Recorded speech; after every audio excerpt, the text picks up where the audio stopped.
How about Patrick in Quebec? Yeah, that's me. Okay. How you doing? I'm fine. And you? Doing very well, thank you. Well, I wanted to talk about my path to atheism because I'm an atheist now and proud of it. Okay. Okay. And it's a big part because of you guys and the show. Oh, thank you. All right. Well, as long as we don't go on for too long. It was like a 9-month journey, and then I was born and I was an Yeah.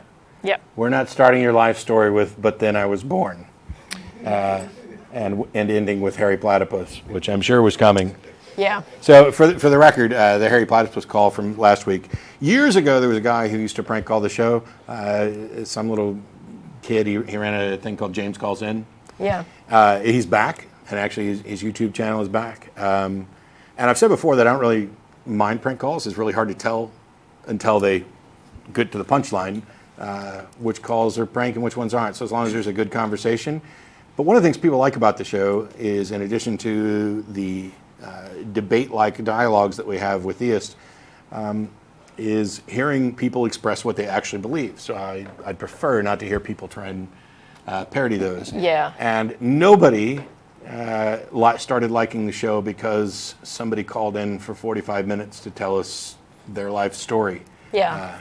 I mean, even interviews probably don't focus that much on somebody's life story. And you know, the thing is, I understand the value of this whole coming out story thing.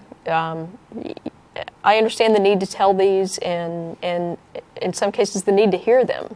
It's just that, you know, we've got a limited time here on the show, and that's really not the format of the show.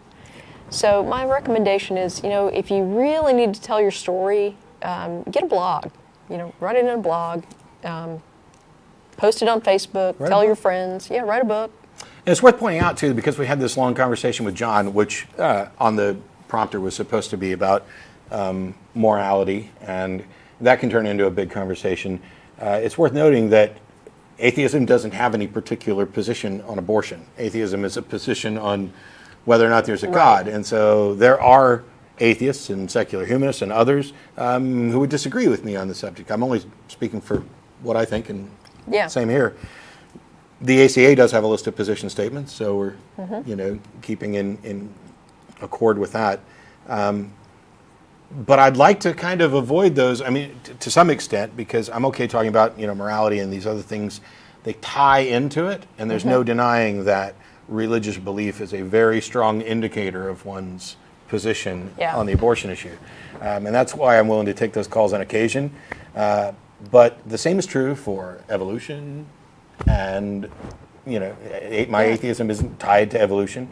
I think I agree with Dawkins that it's much better to be it's much easier to be an intellectually fulfilled atheist, because now you have a proposed and seemingly correct and well sourced explanation for something that everybody wondered about.